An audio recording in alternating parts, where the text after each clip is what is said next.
Hello बच्चों, मैं स्मिता बिजलवान स्वागत करती हूँ आपका आईसीटी वर्चुअल क्लासरूम में।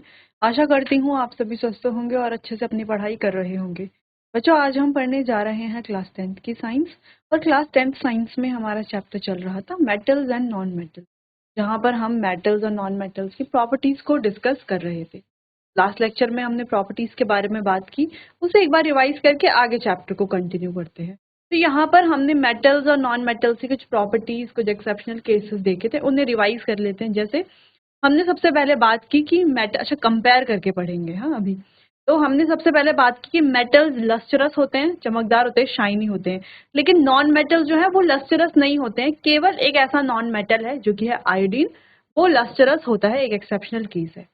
नेक्स्ट हमने पढ़ा कि मेटल्स जनरली हार्ड होते हैं, लेकिन कुछ मेटल जैसे एल्कलाई मेटल्स हमारे पास है, सोडियम पोटेशियम जैसे मेटल, ये काफी ज्यादा सॉफ्ट होते हैं, इतने सॉफ्ट होते हैं कि इन्हें हम चाकू से भी काट सकते हैं। तो ये हो गया एक्सेप्शनल केस। नेक्स्ट हमने बात की कि मेटल्स जो है वो मैलिएबल होते हैं और डक्टाइल होते हैं, यानी कि मेटल्स को बीट करके थिन शीट्स बनाई जा सकती है, मेटल से वायर्स बनाई जा सकती हैं, जो शो करता है कि मेटल्स मैलिएबल और डक्टाइल होते हैं। लेकिन नॉन मेटल्स ना तो मैलिएबल होते हैं ना ही डक्टाइल होते हैं। ठीक है। नेक्स्ट हमने बात की कि मेटल्स जो है वो इलेक्ट्रिसिटी कंडक्ट करते हैं, लेकिन नॉन मेटल्स इलेक्ट्रिसिटी कंडक्ट नहीं करते। लेकिन यहाँ पर एक एक्सेप्शनल केस ये है कि नॉन मेटल में अगर हम ग्रेफाइट की बात करें, तो ग्रेफाइट एक ऐसा नॉन मेटल है जो इलेक्ट्रिसिटी को कंडक्ट करता है। नेक्स्ट हमने बात की मेटल्स हीट कंडक्ट करते हैं, जबकि नॉन मेटल्स हीट कंडक्ट नहीं करते हैं। ये प्रॉपर्टी हो गई। फिर हमने बात की, नेक्स्ट प्रॉपर्टी ये थी कि मेटल जो है वो सोनरस होते हैं, सोनोरिटी की प्रॉपर्टी को शो करते हैं, यानी कि रिंगिंग साउंड प्रोड्यूस वो करते हैं जब उनको हिट किया जाता है। जबकि जो नॉन मेटल है वो सोनरस नहीं होते, वो काफी डल साउंड प्रोड्यूस करते हैं। फिर हमने बात की कि मेटल्स का जो मेल्टिंग पॉइंट है, बॉइलिंग पॉइंट है, वो काफी हाई होता है, क्योंकि उनके बीच में होती है मेटालिक बॉन्डिंग। जबकि कुछ ऐसे मेटल्स हैं जैसे कि गैलियम, सीजियम जैसे मेटल, जिनका मेल्टिंग पॉइंट बहुत ज्यादा लो होता है, इतना लो होता है कि उन्हें जैसे ही हम अपनी हथेली में रखते हैं तो वो मेल्ट हो जाते हैं, पाम में ही मेल्ट हो जाते हैं। फिर हमने बात की कि मेटल्स जनरली सॉलिड होते हैं रूम टेम्परेचर पर, लेकिन कुछ मेटल कुछ यानी कि एक ही मेटल है जैसे कि मर्क्यूरी, मर्क्यूरी रूम टेम्परेचर पर लिक्विड स्टेट में होता है। ठीक। फिर हमने बात की जो नॉन मेटल्स है, नॉन मेटल जनरली सॉलिड या गैसियस स्टेट में पाए जाते हैं, जैसे सल्फर है वो सॉलिड स्टेट में, या ऑक्सीजन है वो गैसियस स्टेट में। लेकिन केवल एक ऐसा नॉन मेटल है जो लिक्विड स्टेट में भी पाया जाता है, वो है ब्रोमीन। और इन एक्सेप्शनल केसेस से जो भी हमने अभी तक पढ़े, इनसे काफी ज्यादा क्वेश्चन जो है आपके बोर्ड एग्जाम में भी पूछे जाते हैं। तो मेटल्स नॉन मेटल्स अगर बोर्ड के देखा जाए अगर, तो बोर्ड एग्जाम में ये बहुत इंपॉर्टेंट रोल प्ले करता है। ये चैप्टर काफी क्वेश्चंस इससे पूछे जाते हैं। तो ये बात हो गई हमारी प्रॉपर्टीज, यानी कि मेटल्स और नॉन मेटल्स की प्रॉपर्टीज हमने यहाँ पर देख ली हैं, और इनके जो एक्सेप्शनल केसेस हैं वो भी देख लिए हैं। अब आगे बढ़ते हैं, एक बार आप यहाँ भी देख लीजिए कि कौन कौन सी प्रॉपर्टीज ये शो। चलिए, बाकी ये तो हो गया था, ये एक्सेप्शनल केसेस ये भी हमने देख लिया था कि जो मेटल्स हैं जनरली हार्ड होते हैं, लेकिन कुछ एल्कलाई मेटल जैसे कि सोडियम, पोटेशियम, ये सभी, लिथियम, ये सभी कैसे होते हैं, सॉफ्ट होते हैं, चाकू से काटा जा सकता है। हम देख पा रहे हैं यहाँ पे सोडियम को, इस इमेज में कैसे सोडियम को चाकू से काटा जा रहा है। डायमंड की बात करें तो ये एक नॉन मेटल है, लेकिन सबसे हार्डेस्ट सब्सटेंस है। आयोडीन की बात करें, एक नॉन मेटल है लेकिन फिर भी लस्टरस है। सीजियम, गैलियम, मर्क्यूरी ये लिक्विड स्टेट में है। मर्क्यूरी जो है रूम टेम्परेचर पर लिक्विड स्टेट में है। सीजियम, गैलियम जो है इनका मेल्टिंग पॉइंट बहुत ज्यादा लो है, थोड़ा सा भी टेम्परेचर बढ़ता है तो ये मेल्ट हो जाते हैं। हथेली में भी अगर हम इन्हें रखते हैं तो ये मेल्ट हो जाते हैं। तो यहाँ तक हो गया था कंप्लीट प्रॉपर्टी। कोई कंफ्यूजन है तो आप इसे एक बार देख लीजिए।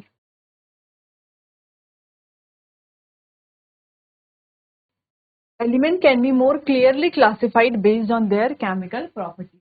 अब एलिमेंट फिजिकल प्रॉपर्टीज के आधार पर तो बहुत क्लियरली हम उनको क्लासिफाई नहीं कर सकते, लेकिन केमिकल प्रॉपर्टीज के आधार पर कर सकते हैं। तो फिजिकल प्रॉपर्टीज के आधार पर कर सकते हैं, क्योंकि वहां पर काफी एक्सेप्शनल केसेस हमें देखने को मिल रहे हैं। जैसे मेटल्स जनरली कैसे होते हैं, हार्ड होते हैं, लेकिन कुछ सॉफ्ट मेटल्स भी हैं। मेटल्स का जनरली मेल्टिंग पॉइंट हाई होता है क्योंकि उनकी जो मेटालिक बॉन्डिंग है काफी स्ट्रांग होती है, लेकिन कुछ मेटल्स ऐसे हैं जो बहुत जल्दी पिघल जा रहे हैं, पाम पर हथेली पर रखते ही पिघल जा रहे हैं। नॉन मेटल्स की अगर हम बात करें तो नॉन मेटल्स जनरली सॉफ्ट होते हैं, यानी कि हार्ड नहीं होते हैं उतने ज्यादा, लेकिन कार्बन अगर हम देखें, डायमंड अगर हम देखें, ठीक है, तो ये हार्ड होते हैं। नॉन मेटल इलेक्ट्रिसिटी कंडक्ट नहीं करते, लेकिन ग्रेफाइट कर रहा है इलेक्ट्रिसिटी कंडक्ट, तो वहां पर क्लैरिटी नहीं है प्रॉपर्टी, एक्सेप्शनल केसेस बहुत ज्यादा हैं। तो इसीलिए क्या जो केमिकल प्रॉपर्टीज है इनसे ज्यादा क्लियरली हम क्लासिफाई कर सकते हैं एलिमेंट्स को। चलिए, तो सबसे पहले यहाँ पर एक एक्सपेरिमेंट है, burn magnesium ribbon. Magnesium ribbon लेना है, उसको बर्न कर लेना है। Collect the Ashes and dissolve in water. अब इसकी जो राख बनी, जला करके जो राख बनी, उसको कलेक्ट कर लेना है, उसको पानी में डिजोल्व कर लेना है। पानी में डिजोल्व करेंगे तो मैग्नीशियम हाइड्रोक्साइड बन जाएगा। Test this solution with red blue litmus paper. अब लाल और नीले लिटमस पेपर से टेस्ट कर लेंगे। बन रहा है मैग्नीशियम हाइड्रोक्साइड, तो बेसिक नेचर का ही होगा, यानी कि ब्लू रेड लिटमस को ब्लू कर देगा। तो क्या हो रहा है, रेड लिटमस बिकम्स ब्लू, यानी कि magnesium hydroxide is basic in nature, is basic, ये पता चल रहा है।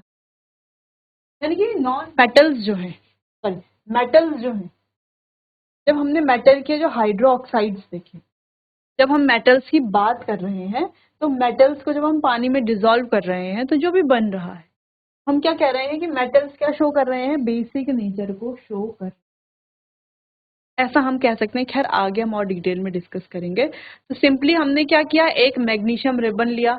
अब इस रिबन को पहले ऐसे ही नहीं कि ऐसे ही जला दिया, नहीं, पहले इस रिबन को हमें साफ करना है सैंड पेपर की मदद से, क्योंकि इस पे मैग्नीशियम ऑक्साइड की एक परत जम जाती है। तो उसे क्या हो जाएगा, सैंड पेपर से वो जब साफ हो जाएगी तो ज्यादा अच्छे से वो जलेगा। यानी कि अगर वो लेयर हम हटाएंगे नहीं तो बर्न करने में क्या होगा, दिक्कत आएगी। और जब हम उसे बर्न करते हैं तो एशेज में भी जो वो है, वो अच्छे से बर्न नहीं हो पाएगा, जो हमें चाहिए प्रोडक्ट वो नहीं मिल पाएगा। इसीलिए सैंड पेपर से साफ किया जाता है मेटल्स को जब भी हम यूज करते हैं तो। अब इस मेटल को या मैग्नीशियम रिबन को हमने सैंड पेपर से साफ कर लिया, बर्नर के ऊपर ले गए या किसी कैंडल के ऊपर ले गए, और कैंडल से हम इसको डायरेक्टली इसको फ्लेम से जलाने लग गए। जैसे हम इसको जलाते हैं तो ये ऐसे थोड़ी ना जल जाएगा। ये कैसे जलता है, जब ये जलता है तो ये एक ब्राइट व्हाइट लाइट प्रोड्यूस करता है, यानी कि चमकदार सफेद रोशनी ये प्रोड्यूस करता है। तो जब ये ब्राइट व्हाइट लाइट के साथ जलेगा तो धीरे धीरे जलने के बाद ये जो है ऐश बना देगा, यानी कि राख बना देगा। इस राख को हम कहते हैं मैग्नीशियम ऑक्साइड, यानी कि मैग्नीशियम प्लस ऑक्सीजन, क्योंकि ऑक्सीजन की प्रेजेंस में जलता है। हम क्लास 6, 7, 8 से पढ़ते आ रहे हैं, 8th 9th से पढ़ते आ रहे हैं कि कोई भी चीज जब जलेगी तो जलने के लिए कौन सी गैस इंपॉर्टेंट है, oxygen gas. Oxygen gas help करती है कंबशन की प्रोसेस में। तो सेम ऐसे ही मैग्नीशियम रिबन जब जला तो ऑक्सीजन की प्रेजेंस में जला और क्या बनाया, मैग्नीशियम ऑक्साइड। ठीक है, अब इस मैग्नीशियम ऑक्साइड की अगर हम बात करें, इस मैग्नीशियम ऑक्साइड को, ये जो राख का पाउडर है जिसको मैग्नीशियम ऑक्साइड बोल रहे हैं, इस मैग्नीशियम ऑक्साइड को जब हम पानी में डिसॉल्व करते हैं तो ये बन जाता है मैग्नीशियम हाइड्रो ऑक्साइड। क्या बन जाता है, मैग्नीशियम हाइड्रो ऑक्साइड। अब जो हमने क्लास 9th में पढ़ा है या क्लास हमने 8th में पढ़ा है, 7th में पढ़ा है एसिड बेस, तो वहां पर हमने पढ़ा है कि जो मैग्नीशियम हाइड्रोक्साइड है वो बेसिक नेचर का होता है। तो यहाँ से भी हमें पता चल गया वैसे तो देख करके ही, मैग्नीशियम हाइड्रोक्साइड बन रहा है, ऑफ कोर्स बेसिक नेचर का होगा। लेकिन हम क्या कर लेते हैं, इसका एक लिटमस टेस्ट भी कर लेते हैं। तो रेड लिटमस, ब्लू लिटमस, दोनों लिटमस पेपर को इसके सॉल्यूशन में डालते हैं और देखते हैं कि जो रेड लिटमस है वो ब्लू हो जाता है और ब्लू लिटमस जो पहले से ब्लू ही है वो ब्लू ही रहेगा। ठीक है, यानी कि रेड लिटमस ब्लू में चेंज हो रहा है। तो ब्लू कब चेंज होता है, जब कोई सॉल्यूशन या जो भी हमारे पास है जिसको भी हम टेस्ट कर रहे हैं सॉल्यूशन, वो जब बेसिक नेचर का। तो पहली चीज तो ये हो, तो इंपॉर्टेंट रिएक्शन है कि मैग्नीशियम को जब हमने जलाया तो क्या बना, मैग्नीशियम ऑक्साइड। रिएक्शन बैलेंस कर लेनी है, अब बैलेंस करना तो आता है क्योंकि फर्स्ट चैप्टर में हम पढ़ चुके हैं। फिर मैग्नीशियम ऑक्साइड को डाला पानी में और बन गया मैग्नीशियम हाइड्रोक्साइड। अगर रिएक्शन बैलेंस नहीं है तो आप बैलेंस खुद से कर लीजिएगा। बैलेंस करना आपका होमवर्क भी है, ताकि जो भी आपने चैप्टर 1 में पढ़ा, फर्स्ट चैप्टर में जो भी पढ़ा है वो आप भूले ना, ठीक है, रिवाइज होता रहे आपका। चलिए, नेक्स्ट है burn sulphur powder, collect the fumes SO2 by placing a test tube over the burning sulfur। Sulphur powder को जलाएंगे और उसके ऊपर क्या कर लेंगे, हम एक टेस्ट ट्यूब रख देंगे। टेस्ट ट्यूब में क्या कर लेंगे, उसकी जो फ्यूम्स है तो जो धुआं बोल सकते हैं, जलने के बाद जो फ्यूम्स बन रही है, उन फ्यूम्स को इस तरीके से हम कलेक्ट कर लेंगे, किसमें, एक टेस्ट ट्यूब में। Add some water to this test tube and shake, sulphurous acid is formed. अब इसमें क्या करना है, ये सल्फर डाइऑक्साइड बन रही है, सल्फर के जो फ्यूम्स बन रहे हैं, इन फ्यूम्स को कलेक्ट कर लेंगे और इसमें डाल देंगे पानी। अब पानी डालने से क्या होगा कि ये बनाएगा सल्फरस एसिड। क्या बना रहा है, सल्फरस एसिड। अब इसको भी अगेन जब हम लिटमस से टेस्ट करेंगे तो यहाँ पर क्या होगा, ब्लू लिटमस रेड में चेंज हो जाएगा और red litmus as it is रहेगा। ठीक है, जिससे ये क्या शो करता है, ये शो करता है कि ये कैसे नेचर का है, एसिडिक नेचर का है। अब ये सेम चीज हमने चैप्टर 2 में भी पढ़ी है। अब आप कहेंगे कहाँ पर पढ़ी है चैप्टर 2 में, ठीक है, सल्फर, ऑक्सीजन मिला तो sulphur dioxide, sulphur dioxide, water डाला तो क्या बना है, सल्फरस एसिड। अब ये हमने कहाँ पर पढ़ा है, चैप्टर 2 में हमने ये पढ़ा है। कहाँ पर पढ़ा है, जब हम एसिड रेन के बारे में बात कर रहे हैं। जो हम फ्यूल्स जलाते हैं, ये फ्यूल सल्फर के, नाइट्रोजन के ऑक्साइड बनाते हैं ना, जो sulphur dioxide, nitrogen dioxide, carbon dioxide, ये ऑक्साइड बनाते हैं। ये ऑक्साइड एटमॉस्फेयर में जाके जब रेन वाटर के साथ मिलते हैं तो एसिड बनाते हैं। तो सेम वही, ये ऑक्साइड जब वाटर के साथ मिल रहा है तो क्या बना रहा है, एसिड बना रहा है। ठीक है, अब वही एसिड, एसिड रेन के रूप में, तो हम जानते हैं एसिड रेन के रूप में, जिसे हम जानते हैं वही एसिड रेन है। ठीक है, क्लियर। तो ये हमने चैप्टर 2 में पढ़ा है, जो आपको यहाँ पर ध्यान आ रहा होगा। बाकी अपनी प्रीवियस क्लासेस में भी एसिड रेन तो हमने पढ़ा ही है। ठीक, तो चलिए, तो यहाँ पर 2 एक्सपेरिमेंट है, बहुत ही हम कह सकते हैं इजी, एकदम हलवा एक्सपेरिमेंट है ना, दोनों एक्सपेरिमेंट, क्योंकि दोनों ही एक्सपेरिमेंट हम अपनी प्रीवियस क्लासेस में देख चुके हैं। सल्फर वाला हमने नहीं देखा है, लेकिन इसके बारे में हमने एसिड रेन में थोड़ा बहुत चर्चा की थी।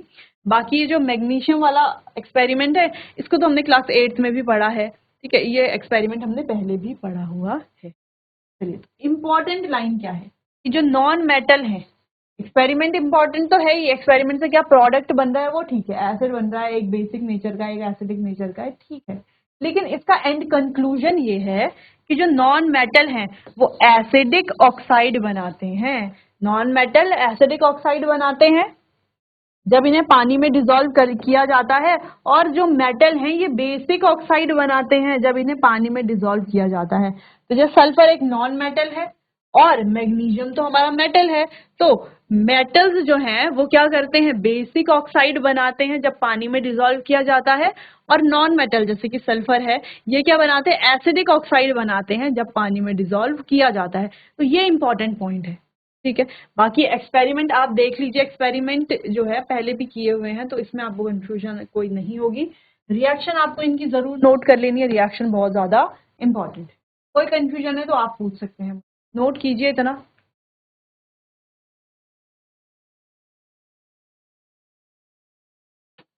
चलिए आगे बढ़ते हैं। चलिए, what happens when metals burn in air. तो मेटल को जब एयर में बर्न किया जाता है तो क्या होता है, जैसे कि हमने बात की अभी मैग्नीशियम की, तो मैग्नीशियम को भी तो एयर में ही बर्न किया जा रहा था, है ना। 2 एग्जांपल हमने देखे, एक मेटल्स का, एक नॉन मेटल्स का। सल्फर एक नॉन मेटल है, तो मेटल का ही एग्जाम्पल देखा हमने, जब इसे बर्न किया जाता है एयर में तो क्या होता है ना, तो ये ऑक्साइड बनाते हैं। सिंपल सी बात है, जब हम इन्हें बर्न करेंगे तो ऑक्साइड बनाएंगे। चलिए, try to burn various metal, जैसे कि एल्यूमिनियम है, कॉपर है, आयरन है, lead, magnesium, zinc, sodium, over a flame. ये फ्लेम के ऊपर आप बर्न करने की कोशिश कीजिए, तो आप क्या देखेंगे, तो यहाँ पर जो आप देखेंगे वो इंपॉर्टेंट है कि आपने क्या देखा, है ना। जैसे मैग्नीशियम को आपने देखा कैसे जल रहा था, एक ब्राइट व्हाइट लाइट के साथ, ये इंपॉर्टेंट है। सोडियम को जब आप देखेंगे तो सोडियम कैसे एक येलो फ्लेम के साथ जल रहा था, मैग्नीशियम व्हाइट फ्लेम के साथ जल रहा था। ठीक है, कॉपर को जब आप देखेंगे तो कॉपर ब्लू ग्रीन फ्लेम, इस तरीके से ब्लू ग्रीन फ्लेम के साथ कॉपर बर्न हो रहा था। एल्यूमिनियम को जब आप देखेंगे तो एल्यूमिनियम भी इस तरीके से दिख रहा है, जैसे व्हाइट फ्लेम के साथ बर्न हो रहा था। तो ये चीजें हमने देखी कि सोडियम येलो फ्लेम के साथ, इससे भी क्वेश्चन पूछा जाता है फ्लेम से रिलेटेड। चलिए, the metal surface silver, the metal surface appear silver white after burning. जब भी हम किसी मेटल को जलाते हैं तो उसका सरफेस जो है जलने के बाद इस तरीके से थोड़ा सिल्वर दिखाई देता है, silver white. Reactivity of metals in decreasing order, reactive metal की रिएक्टिविटी की बात करें तो sodium, magnesium, aluminium, zinc, iron, lead और कॉपर। तो ये हमारे पास है ऑर्डर रिएक्टिविटी ऑफ मेटल्स। अब यहाँ पर आप देख पा रहे हो कि सोडियम सबसे ऊपर है, ठीक है। तो सोडियम जो है वो ग्रुप 1 का मेटल है, ग्रुप 1 का मेटल है। अगर आप पीरियोडिक टेबल, थोड़ा बहुत भी आपको आइडिया है अगर पीरियोडिक टेबल के बारे में, जो कि जब समर कैंप चल रहा था तो वहां पर हमने पीरियोडिक टेबल के बारे में चर्चा की थी, काफी समझा था अच्छे से। पहले एनसीईआरटी में चैप्टर हुआ करता था पीरियोडिक टेबल से रिलेटेड एक, लेकिन अब सिलेबस में वो चैप्टर नहीं है, ठीक है। तो यहाँ पर जैसे आप देख पा रहे हो सोडियम है, इसको सबसे आगे रखा गया है रिएक्टिविटी सीरीज में, यानी कि ये सबसे ज्यादा रिएक्टिव मेटल है। अच्छा, क्या सोडियम से ज्यादा रिएक्टिव भी है कोई? हाँ, पोटेशियम है। पोटेशियम सोडियम से भी ज्यादा रिएक्टिव है, लेकिन यहाँ पर इनके अकॉर्डिंग हम बात करें, क्योंकि यहाँ पर हमने कुछ एग्जांपल दिए तो उनको हमने यहाँ पर रिएक्टिविटी ऑर्डर में रखा हुआ है। तो हम देख पा रहे हैं जैसे हम पोटेशियम या सोडियम जिसकी भी बात करें, सोडियम है या पोटेशियम है, ये हाईली रिएक्टिव होते हैं। क्यों होते हैं? क्योंकि ये ग्रुप 1 में पाए जाते हैं। ग्रुप 1 में वही एलिमेंट है जो हाईली रिएक्टिव है। तो ये भी एक तरह से क्लासिफिकेशन है मेटल्स का, ठीक है। ग्रुप 1 में रखा गया है इनको। तो हाईली रिएक्टिव मेटल्स एक साथ रखे गए हैं। अगर हम बात करें रिएक्टिविटी सीरीज की, तो जो एक्चुअल रिएक्टिविटी सीरीज है वो कुछ इस तरीके से है। Please stop calling me a careless zebra. Instead try how copper saves gold.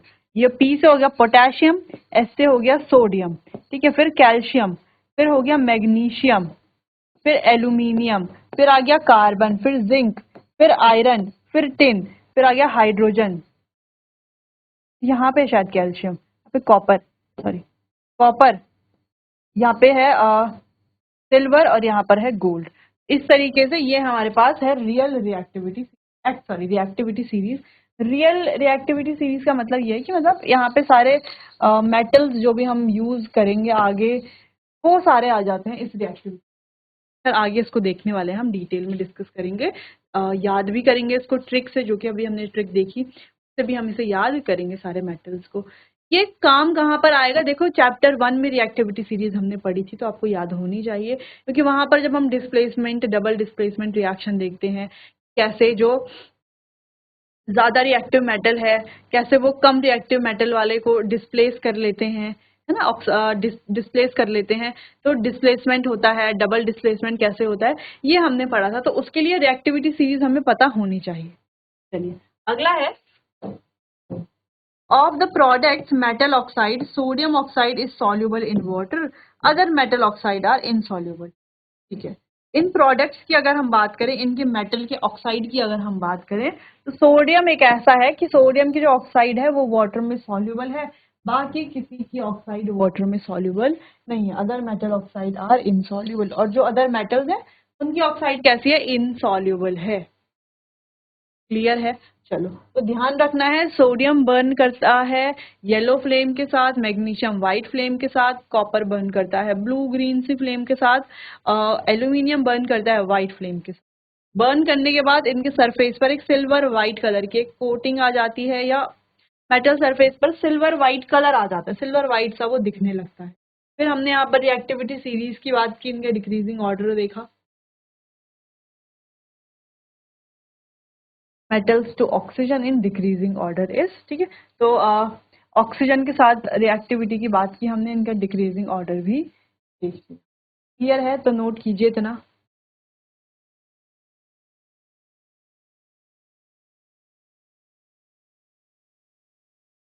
Almost all metals combine with oxygen to form metal oxide, तो ऑलमोस्ट सारे ही मेटल कंबाइन करते हैं ऑक्सीजन के साथ और बनाते हैं मेटल ऑक्साइड, जो कि हमने पहले भी पढ़ा है।